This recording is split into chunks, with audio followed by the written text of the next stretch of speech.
I now welcome Her Excellency Assa Badiello Toure, Minister of Health and Social Development of Mali.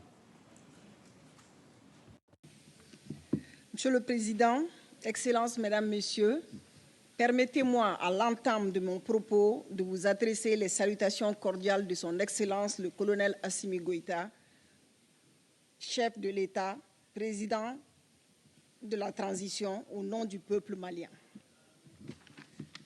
Ma délégation s'associe à la déclaration prononcée par la représentante de l'Éthiopie au nom du groupe africain et salue le choix du thème qui cadre parfaitement avec le contexte qui prévaut.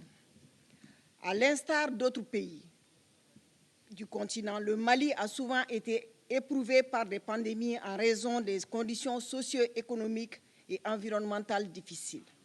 À ces facteurs s'ajoute la crise sécuritaire qui traverse le pays depuis 2012.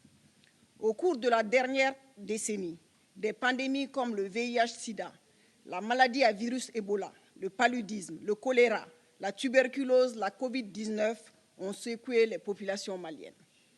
Pour y faire face, il a été procédé à la définition d'un profil de risque et menaces sanitaires sur le plan national dans les domaines de la santé humaine, animale et environnementale. Le gouvernement a aussi mis en place un cadre de coordination multisectorielle et une plateforme nationale, Une seule santé, One Health. De plus, un département des opérations d'urgence a été créé et doté de documents normatifs utilisés dans les unités de prise en charge au niveau des structures de santé. Ces mesures sont complétées par l'actualisation du guide sur la surveillance intégrée de la maladie et de la riposte au niveau local et national. L'institution d'un système de laboratoire pour le diagnostic avec un mécanisme de prélèvement et d'acheminement des échantillons. Différents plans définissent les stratégies, interventions et activités nécessaires au renforcement du système multisectoriel de prévention, détection et de réponse aux événements de santé publique.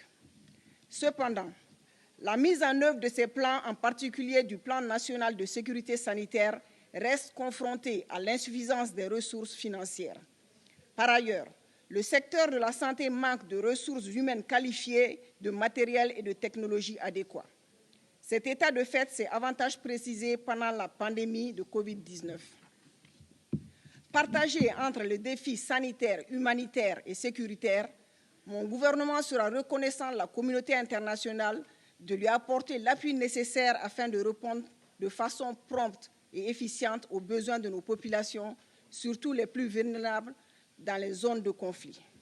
Monsieur le Président, Mesdames, Messieurs les participants, je voudrais réitérer à l'ensemble des partenaires multilatéraux et bilatéraux la gratitude du gouvernement et du peuple malien pour leur soutien précieux et multiforme dans le domaine de la santé publique. Tout en louant les efforts de la communauté internationale, je voudrais l'appeler à intensifier ses actions dans la phase de reconstruction et la gestion post-Covid. Pour terminer, je voudrais ici donner l'assurance que les autorités de la transition malienne continueront à jouer un rôle constructif dans la définition des meilleures stratégies de lutte contre les urgences sanitaires. Je vous remercie. I thank the Minister of Health and Social Development of Mali.